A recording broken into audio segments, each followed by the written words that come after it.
নমস্কার বন্ধুরা, দীপাস কিচেনে আপনাদের সবাইকে স্বাগত।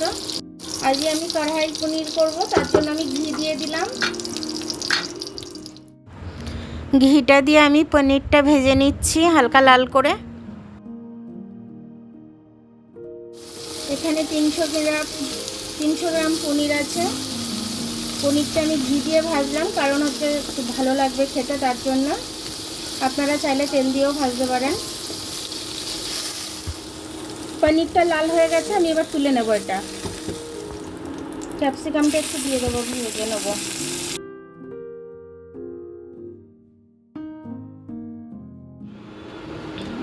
আমার এটা ভাজা হয়ে গেছে, ক্যাপসিকামটা আমি তুলে নিচ্ছি। এবার একটু পেঁয়াজটা ভেজে নিচ্ছি। ক্যাপসিকামের সাথে ভেজে নিলেই হয়ে যেত, কিন্তু আমি ভুলে গেছি। আপনারা ক্যাপসিকামের সাথে ভেজে নেবেন।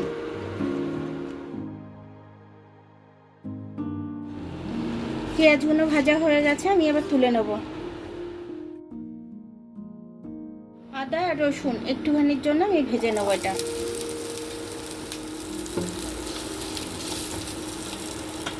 তার সাথে আমি 3টে টমেটো কেটে নিয়েছি, এটাও দিয়ে দিলাম। এটা ভাজা হয়ে গেছে, এবার আমি মিক্সিতে দেবো। এটা ঠান্ডা হয়ে গেছে, আমি এটা পেস্ট বানিয়ে নেব, জল দেব না। মশলাটার মধ্যে দিয়ে দিলাম আমি একটু ধনে গুঁড়ো দিয়ে দিলাম, একটু ঝালের জন্য লঙ্কা দিয়ে দিলাম, কালারের জন্য লাল লঙ্কা, কাশ্মীরি লাল লঙ্কা দিয়ে দিলাম।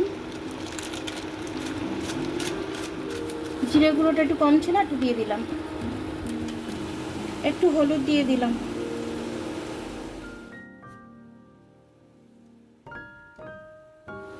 মশলার কাঁচা গন্ধটা যতক্ষণ না যায় আমি এটা কষে নেব। আমি একটু গরম মশলা দিয়ে দিলাম। আপনারা এতে চিকেন মশলাও দিতে পারেন, ম্যাগি মশলা চাইলে ম্যাগি মশলাও দিতে পারেন। আমি এগুলো কোনোটাই দিলাম না। টক দইয়ের জায়গায় আমি একটু লেবুর রস দিয়ে দিচ্ছি। টক টক হলে বেশ ভালো লাগবে একটু খেতে। আর পুরো রান্নাটাই আপনারা ফলো করেছেন, আমি নুন দিইনি। আমি কিন্তু এবার নুনটা দিয়ে দিচ্ছি। এবার ভালো করে আমি জিনিসটা মিশিয়ে নিচ্ছি মশলাটা। এবার পনিরটা আমি দিয়ে দিচ্ছি এর মধ্যে।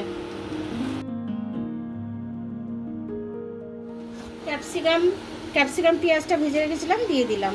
এবার এটা দিয়ে অল্প একটু জল দেবো, দিয়ে ফুটলে আমি একটু ক্রিম দেবো। যেহেতু আমি দই দিইনি, সেহেতু ক্রিম দিয়ে দেবো একটু।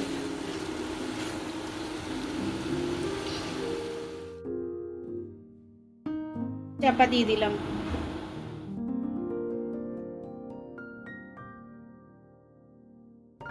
টেস্টটা ব্যালেন্স করার জন্য একটু চিনি দিয়ে দিলাম। ফেস ক্রিম একটু দিয়ে দিলাম। আমি দই ছিল না বলে আমি ফেস ক্রিমটা দিলাম। আপনারা দই দিলে ফেস ক্রিমটা দেবেন না। এটা হয়ে গেছে কড়াই পনিরটা। এবার নামিয়ে নিচ্ছি আমি। উপর থেকে একটু ধনে পাতা ছড়িয়ে দিলাম, গরম আছে। কড়াই পনিরটা দেখুন আমার হয়ে গেল খুব সুন্দরভাবে। তো এইভাবে আপনারা করে নেবেন। করে নিয়ে পরোটার সাথে, লুচির সাথে, ফ্রাইড রাইসের সাথে এটা কিন্তু দারুণ জমে যাবে, খুব সুন্দর লাগবে খেতে। তো ছোটোর থেকে বড় সবার ভালো লাগবে এটা। তো আমার ভিডিওটা দেখার জন্য অনেক অনেক ধন্যবাদ। আমার ভিডিওটা যদি আপনাদের পছন্দ হয়, লাইক, সাবস্ক্রাইব, বেল আইকনটা একটু টিপে দেবেন। আর যদি ফেসবুক থেকে দেখেন, তাহলে লাইক আর ফলোটা একটু করে দেবেন। আবার কাল দেখা হবে নতুন রেসিপির সাথে। ততক্ষণ আপনারা ভালো থাকবেন, আমি আসছি।